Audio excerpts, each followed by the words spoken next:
Welcome to Show Studios Spring Summer 26 panel discussions. I'm Chani Ra, I'm your host today, and I want to let my beautiful panelists here introduce themselves. Do you want to start? My name's Herbie Mensah. I'm Isabelle Landicho. My name is Kiki Agbor. And what do you all do?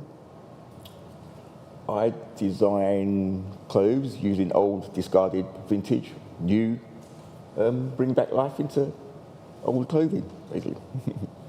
I'm a multidisciplinary creative from London via the Philippines. I work across creative direction, art direction, styling, and I also have my podcast, Eastern Honeys, and it's about elevating and uplifting East and Southeast Asian voices within the community. I'm a brand consultant, a visual artist, and a creative, specifically on YouTube. I work with brands in the luxury industry and in fashion as well. Okay, very legit. Today we're discussing Pitti Uomo's guest of honor, Issey Miyake Homme Plissé. The collection is called Amid an Impasto of Horizons. Does anyone want to tell me what an impasto is?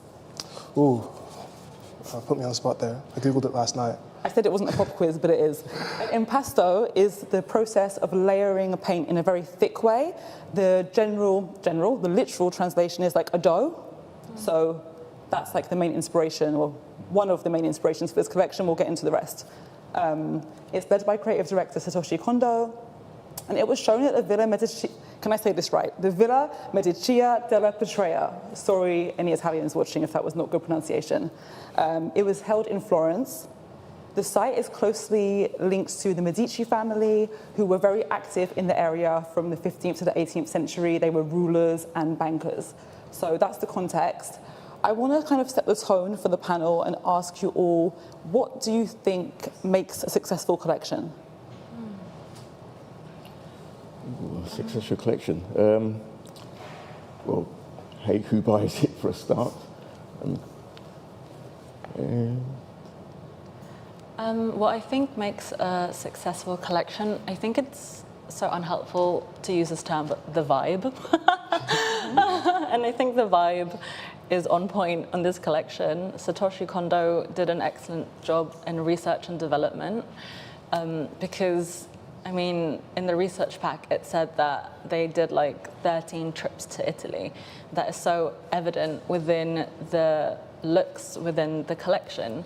Like, I don't know if it's just me, but I think like I can see he's been inspired by like the grand masters of Italian painting. So they say impasto, and it's quite evident in these, you know, the paint splattered textured on the blazers. And also I think maybe they were inspired by food, Italian food culture, because like these pistachio hues and the lemon sorbet kind of like tones, it really is like so sumptuous and decadent, and I think that, you know, the immersion of Italian culture within the collection is so evident.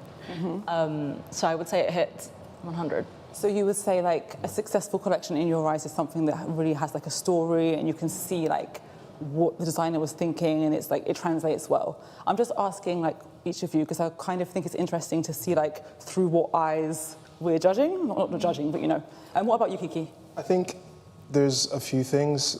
Number one, it needs to be wearable. So people need to be able to, of course, wear the clothes and not just put them on, but it needs to actually function in their daily lives and fuse easily into their wardrobe. That's the most important thing, I think. And obviously the Issey Miyake brand are excellent at doing that. So I think that box has really been ticked.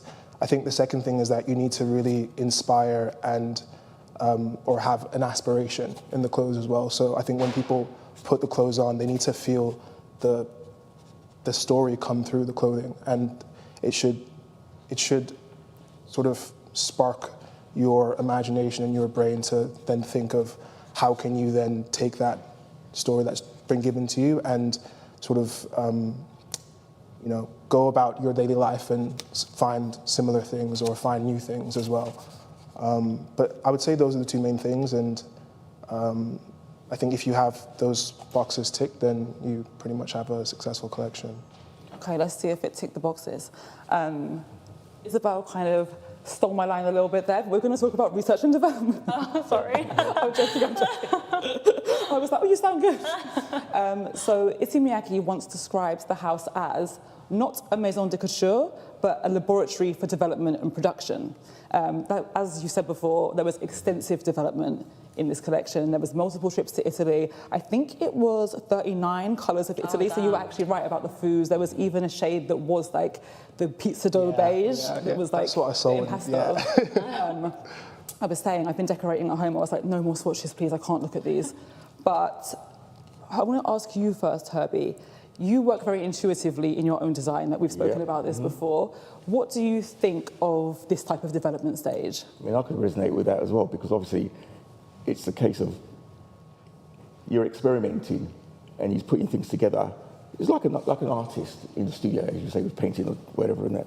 But, you know, in how I work is you see a garment and you sort of like, you're basically experimenting and see how it will fit together. I mean, if you make a mistake, you start again. Or you can add on to that item, that garment, and create something. It's like an artist being in doing a painting, whatever.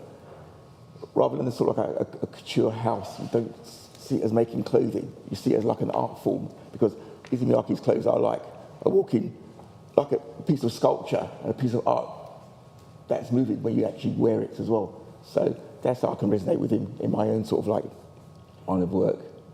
The wearer is so important, I think, in Issey Miyake. I mean, it's important to any designer, but I think especially with Issey Miyake, it's like kind of the intention there is to see how it moves and flows. Yeah, with obviously with the layers he puts on his clothing as well, and you can move sort of quite freely, and sort of like it's like a piece of art. You're working with a piece of art, especially with, like you said, with the paint splattered art garments as well, and the pleats, and it holds no bounds of sizes.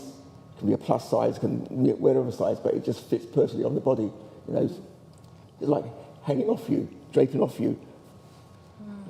And what did you think? I think it's definitely not couture, but it could be classed as demi-couture. I think it just kind of has that middle ground, and I think when you're looking to invest in your wardrobe and acquire certain pieces, if you can have something that's, you know, ready to wear, you're going to buy something and you're going to wear it, but I think when it's demi-couture, it makes it a little bit more special, and that's what it is to me.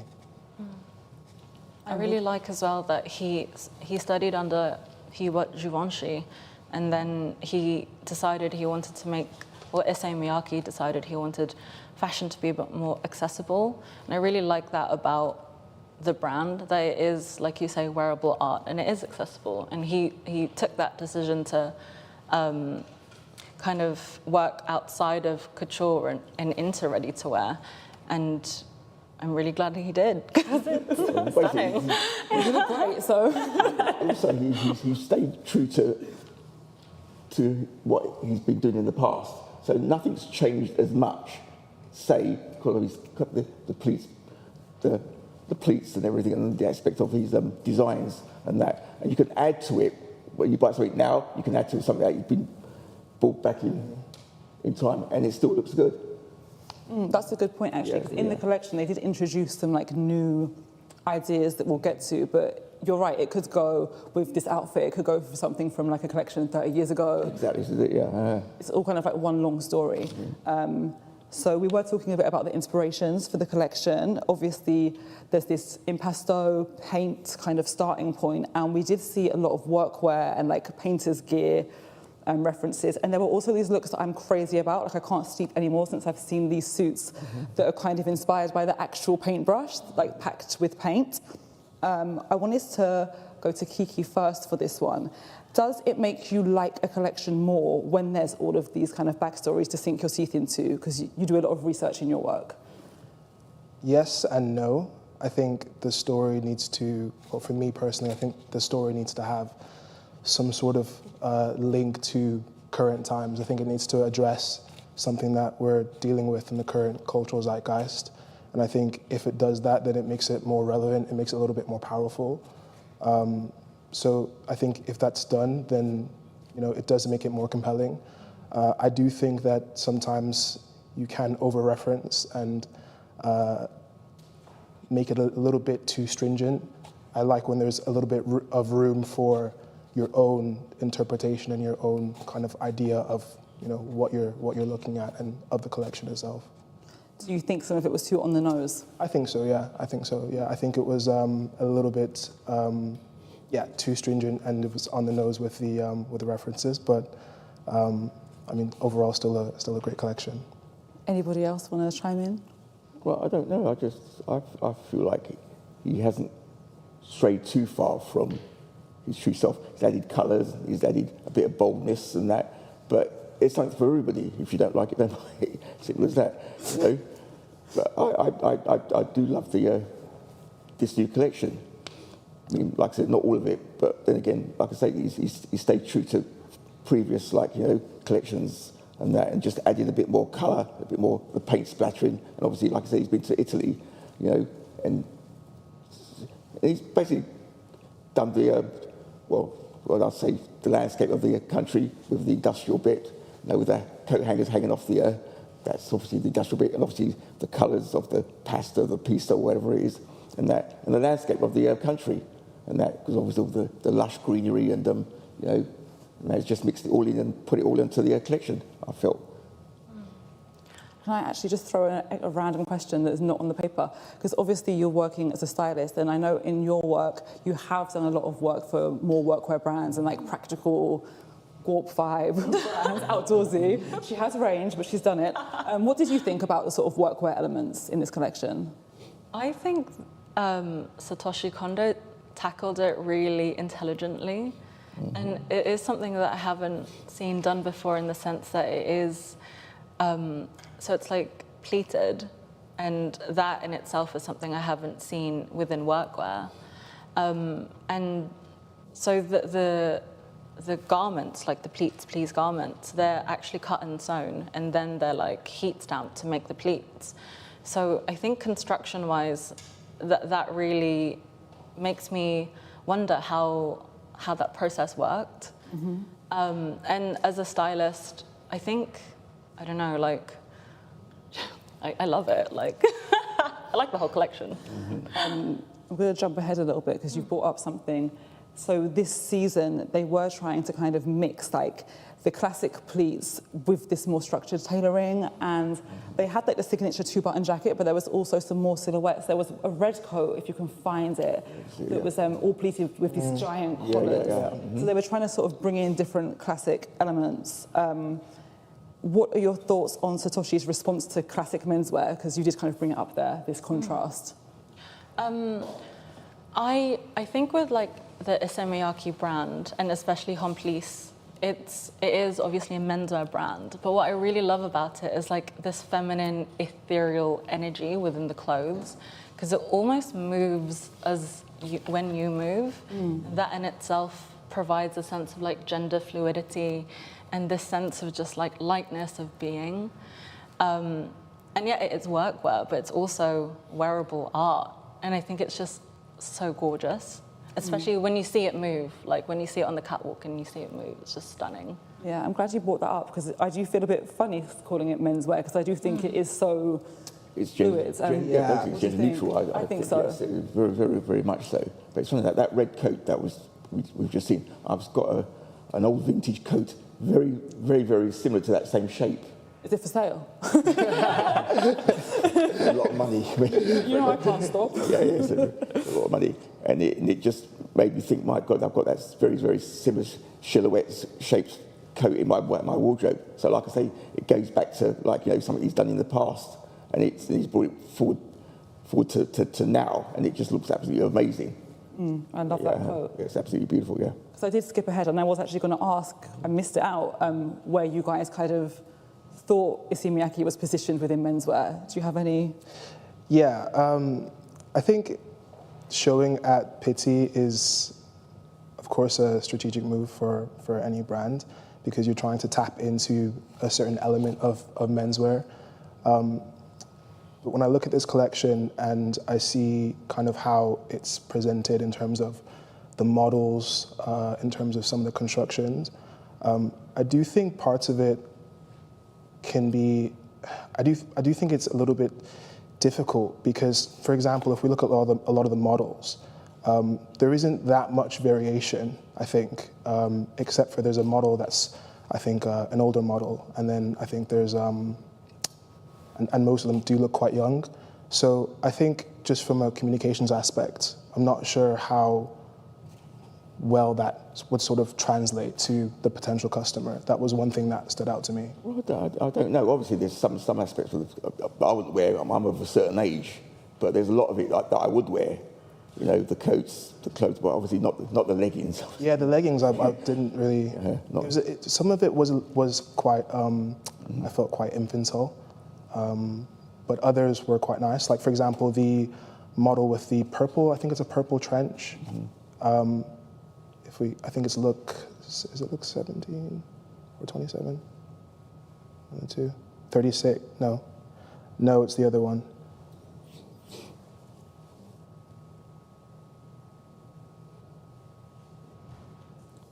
Yeah, look 12. So this one, for example, this was my favorite look of the whole collection because you can see a lot of structure and the shapes are just a little bit more, a little bit stronger, you know. And I would have liked to see a little bit more of that structure throughout the collection. But yeah, that's my personal taste, anyways. I could see that on you. There was actually those coats at the end. There was like a yellow one with the big hood, and I can't remember what season it was, but it wasn't that long ago. They did these really sculptural coats with those big hats in the same colour, and it's just, you were like, any references you want on the screen? No, actually, yes, there is. I just realised how similar the shape is, and that's kind of like a more pared down version. So I don't know where I'm going with that point, but if we're talking about referencing. I see there in the Google search, the shoes. That was another thing that stood out to me as well. Is I think it was supposed to be a fuse between a chisel shape and then also a. The chocolate loafers. Yeah. Love. I believe that's a new silhouette that they're doing. I'm laughing because I know you hate it, Kiki. You just pulled up that look a minute ago. There was the purple look with the hangers left on. So there was this like transformational element that I found quite interesting. I liked the idea that these coats can turn into their own garment bags, which I do think is like has a sustainable element there. You're not having to bring in extra plastic or whatever. There was a question in here somewhere. Oh yeah, I wanted to hear Isabelle's thoughts on those looks from a stylist perspective. They make this look in particular, look 36, really made me laugh. Hang on. Yeah. So from a stylist perspective, it comes with a hanger, amazing. And it's also packable, so I'm like, it would take up less space in my suitcase, returns would be really easy. Do you think they needed to put a hanger on the jacket to illustrate that point? I mean... Obviously going to work, isn't he? You kind of see that he's holding the jacket, right? Yeah. When he gets to work, he just takes off his jacket. He's got his ready-made hanger, takes it on the door. I don't think the hanger is built in. I thought it was just the bag. I don't think the hanger is built in. But I think, like, I really like the playful, tongue-in-cheek element of it. It's like fun and funny, and I really like it when fashion does that, you know, like with Loewe, like it's fun, it's funny, like it's cheeky. It almost kind of reminded me of Moschino, and I'm just connecting the dots now. Like, was that intentional because they're in Italy? Was that like maybe. Oh yeah.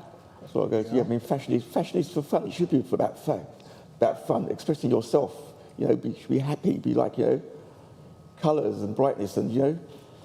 And actually, what I took from it was almost a play on the Japanese functionality, because the Japanese pride themselves on functional garments, you know, these very like technical uniforms in a sense. So I almost thought that was like a play on that.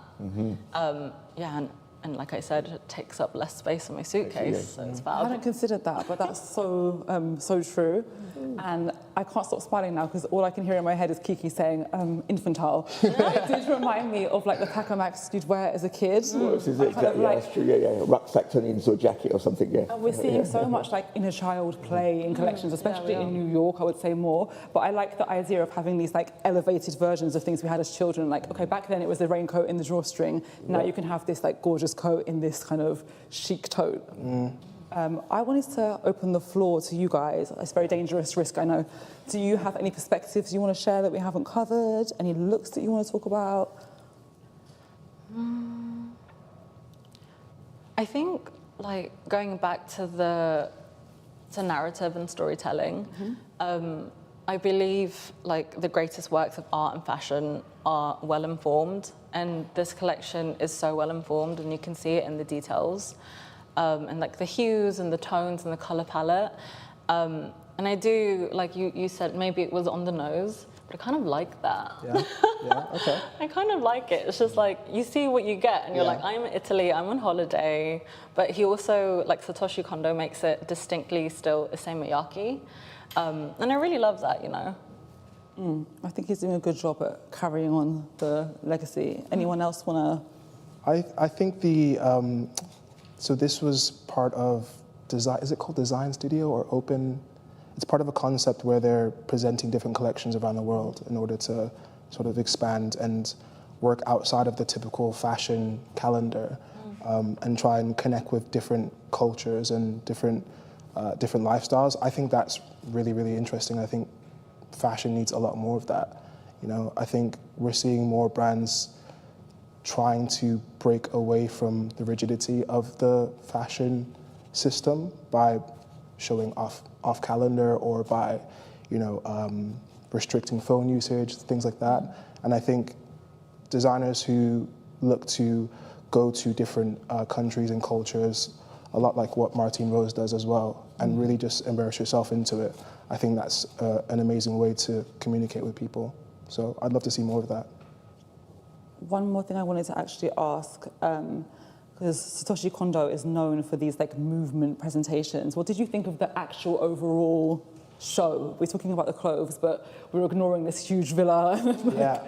I wanted to know, because that is such a big part of what he does, like we probably should talk about it, right? What do you think?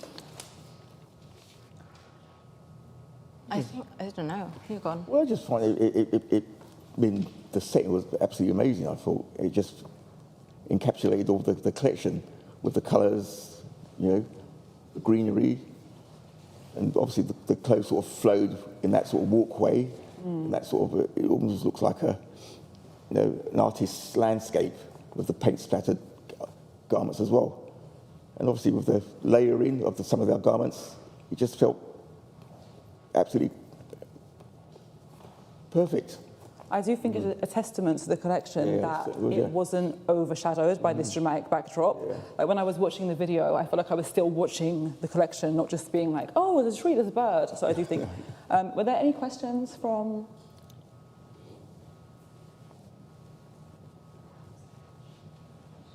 Does this collection look more or challenges Miyake?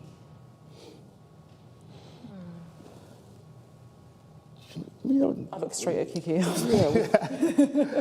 I don't think it challenges. No, not at all, no. I wouldn't say it challenges, no. I don't think it's trying to do that either. I think it's really a collection that is strategic, really. It's there to communicate. He stayed to his roots, and that, like I said, it really does harks back to past collections, where he's kept the essence of his designs and everything, and it's not changed. It's wearable, very, very wearable, and it's not at all. I think it's just absolutely amazing. Yeah, not so much challenge, but I think he really just takes it like to his own, and it's really nice because it's like, what I think makes a good brand is like you know what you're getting in that brand, and with this collection, it does again what it says on the tin, but it's also like, I guess it is challenging, because it's how is it challenging? Maybe it's challenging menswear in a way as well, with a lot of the silhouettes, I think. I was saying that, but yeah, I think it does lean a little bit more to the feminine side for a lot of the pieces. So I think in that sense, with the tights and the leggings, I suppose that's where it's got, you know, you could say it's challenging in that sense. So And there's one more. This was a new chapter of Homme Plissé showing off schedule in various locations around the world. Why do you think they've made this decision? I just think the fashion cycle is completely unsustainable. And I think this is really, a lot of London designers are already doing it, like Ellis and Martine Rose, in a sense, they were showing out of season. And I think it's the way forward. Like, the fashion cycle is unsustainable. And we can't keep consuming and producing in the rate that we are because of environmental devastation. And also, like, who has the time and energy? Like, and I just don't think, like, to produce really great works of art, you need that time to, like, process, reflect, and, like, really create the art. So I think it's an exciting time for fashion, because it's like, I don't know, it's like, because now we're taking the time. Did you want to add something? Because you were saying it's strategic, but like, what do you think the strategy is? I think that links into the question. Yeah, I think the strategy is to, I think they want to communicate more with that kind of man who would typically wear those like sartorial suits, those quite structured forms. I think they're definitely communicating to that, you know, to that man with this collection, and trying to have them consider something slightly different as well, because it's definitely different, you know, especially for Pitti. Pitti is you know, Pitti's all about that tailoring, you know, and yes, there's a lot of tailoring here, but it's not that traditional tailoring. It's less kind of like, it's not as sharp, I think, in terms of the, you know, maybe the shoulders, exactly, like the shoulders, the lapel, for example. You have a lot, you know, you have a lot more draping here as well. You know, so I think it's just trying to influence them to think a little bit differently.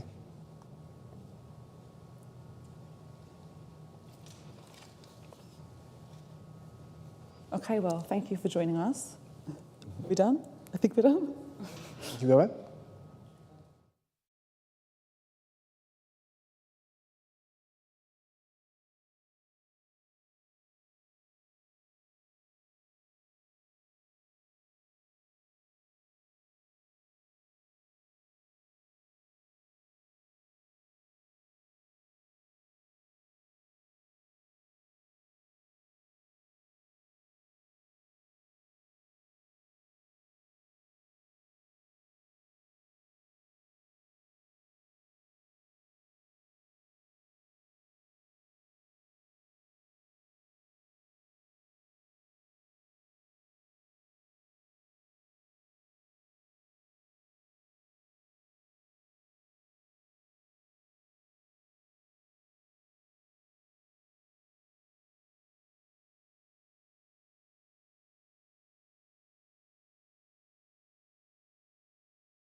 We had a technical hitch called I can't read hand signals, but while we were in that brief intermission, you actually brought up quite an interesting point about, I think Isabelle started the point. Yeah, I was piggybacking off of what you said, yeah.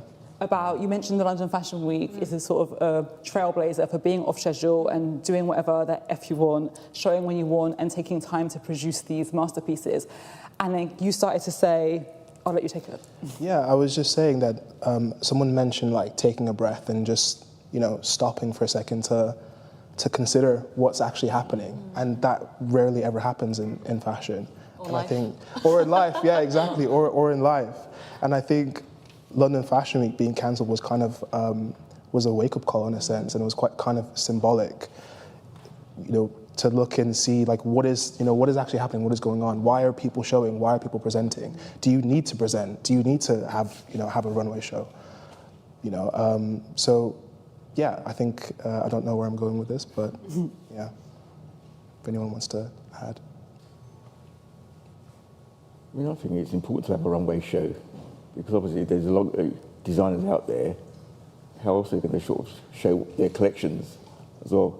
And obviously having it sort of off kilter, I just think it's just an amazing idea. As you said, Martine Rose showed just a couple of weeks ago, didn't she? And that wasn't. And I was just thinking, is this London Fashion Week again already? It wasn't, but the buzz around that was just immense. And I just felt like good for her. London Fashion Week can be sort of like one show. But if you do it one show off kilter, you've got all the attention for that one show, haven't you? Yeah. And you create that buzz. So more for it, I'd say, personally, yeah. So you think you don't do shows, do you? No, I don't do I was shows. just thinking, Herbie's telling me Yeah. he thinks it's very important to do shows because I've asked you this Then again, before. obviously with my label, because everything's literally, because I'm Herbie Mensah London, by the way. Yeah. And obviously mine's a sustainable fashion brand, and everything basically one-off and that. But I mean, I would love to do a show, but obviously the impact of it is everything's all one-off, and I feel like I don't need. Well, do I need to do a show? Yes and no. But with the bigger brands or brands that are up and coming who can afford to do a show, I think it's important, and that. It's brand building. Yeah, it's brand building. This is it, exactly. Yes, yeah. So maybe I do need to do a show. You do. I do. No, you don't. You're doing your thing. But I also do think, when you mentioned bigger brands doing it, I do think it sets an example. Yeah. We see a lot of like younger brands kind of coming off schedule out of necessity more than want. It's that they actually can't afford to do shows. But I think when you see people sort of at the top of the chain, as it were, doing that, it kind of makes it okay and makes it less pressure. Because I do just think a lot of younger designers feel the pressure to have a show, and to have to show on this week, and to have to show on this day and at this location. So I think it's kind of a responsible thing. There's too many. It's far too many, my goodness, God, you mean. So maybe you shouldn't do one. Add one to the notes. There is a quote, actually, that's kind of like the underpinning for the whole Issey Miyake world, which is, can I see it? I've lost the quote. Oh, design is not for philosophy, it's for life. And in this conversation, it's kind of like, you see that translated into the clothes, but now we're seeing it translated into how we show the clothes and fitting into their own personal schedules. So I guess that's something to note as well. I think it's a really interesting time in the industry, and I wonder where this will go, because is this going to be the end of big fashion cycles as we know it? Is it the move towards completely just brands showing whenever they want? And it's refreshing and exciting, and there are no rules right now, I don't think.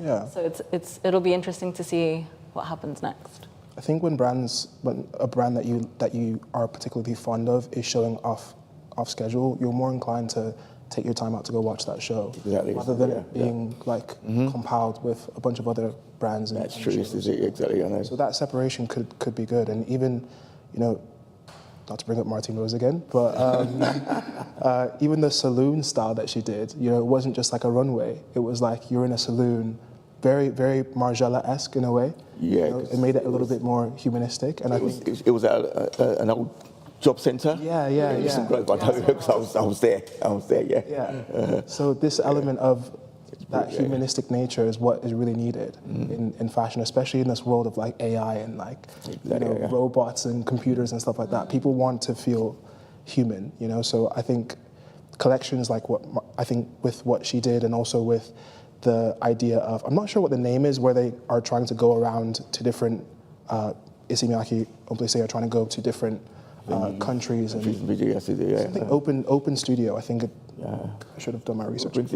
Brings it to a whole new audience as well, I suppose, as well. Yeah. And showing you different parts of the world or wherever, and that, so it's great. It's like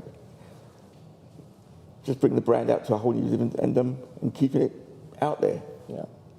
I suppose with Issey Miyake, does he need to keep it out there because he's got a long history of, especially with this label. Yeah, when you fuse that history with like going to the Italian countryside and you get something, you can get anything really. Yeah. That's what you got, yeah. Do you keep using the word humanistic? Do you feel like this was humanistic?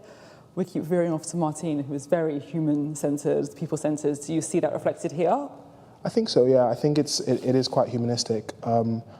It's workwear, and you know we're built around kind of like the idea of painters, you know, and I don't know a lot of painters personally, but there are painters out there. So in that sense, yeah, it's definitely humanistic. You know, you're talking about a specific person in a specific job, and that's really important. If you're making clothes, you know, who are you talking to?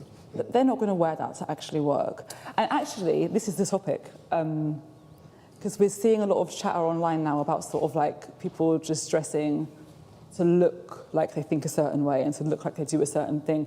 Do you think maybe walking around covered in paintbrushes is trying to present yourself as a creative rather than maybe being one? That's a good question for you. You're a stylist. Maybe. That's a great question. Somebody else. Put me on the spot. That was not on the... If you're working from home, I suppose, yeah. Exactly. Yeah, in front of the computer. Yeah. I think at the end of the day, fashion is self-expression. So like if it makes you feel a certain way and if it gives you power and confidence, then why not dress the part? And I think essentially like, yeah, I mean, that's why I love fashion. Like I love, you know, being like growing up in an Asian household, like I just didn't get to express myself in the ways that I knew, and fashion was the way that I did that. And that's why I love it so much. So if it makes you happy, why not? I'm curious how the paintbrush pockets actually, I'm curious how effective they are, you know, in terms of holding things. Like, because you've got the paintbrushes in there, but if I put I don't know, keys or whatever in there, I'm curious to know how it'll function. It reminded me of where you actually interned, Isabelle. I know my guests. Nassim Azar's bully cap with the pencil. Oh, yeah. It's not really a functional... Well, it's functional because it's a paintbrush, but it doesn't need to serve another purpose. It's just to hold all your brushes because you're such a busy painter. The same way with the bully cap, it was like, oh, these are for all my ideas, or it was kind of a riff on like builders use them, which I did not know. I learned it through fashion before I learned it through whatever building is. But I don't think it's meant to serve another purpose. I think it is a design element. I do believe on some of the trousers there's like a functional pocket next to them. I think, in my head there is. But I can't imagine maybe a cigarette you could put in there other than a paintbrush. Is it big enough for a mobile phone? No. No? I have a question. Yeah.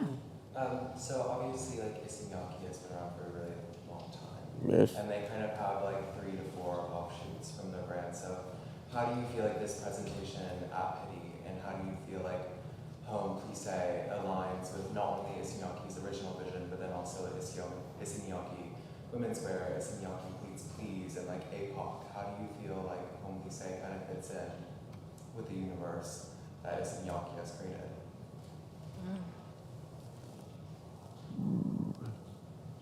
Well, obviously the collection is very gender neutral, I'd say, and I don't think you can define if a man's going to wear it or a woman's going to wear it, because it all very much molds into one, you know. Because a lot of these garments, I mean, a lot of women these days are wearing men's jackets and men's clothes and men's trousers and stuff. So I just feel it's in the universe. It basically just molds all into one. So basically everything is all for everybody. But now you bring up all the different offshoots, like the Please, Homme Plissé, Agbor.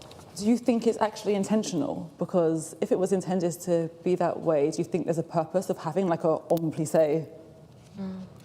I think, honestly, like, I think it's Issey Miyake is such a great brand because, like, I know what it's about, I know what I'm getting, and I think his brand codes and storytelling is just so on point, because even with the fragrance, like, I saw on the bottle of the fragrance, it's like ridged in a pleat almost at the top.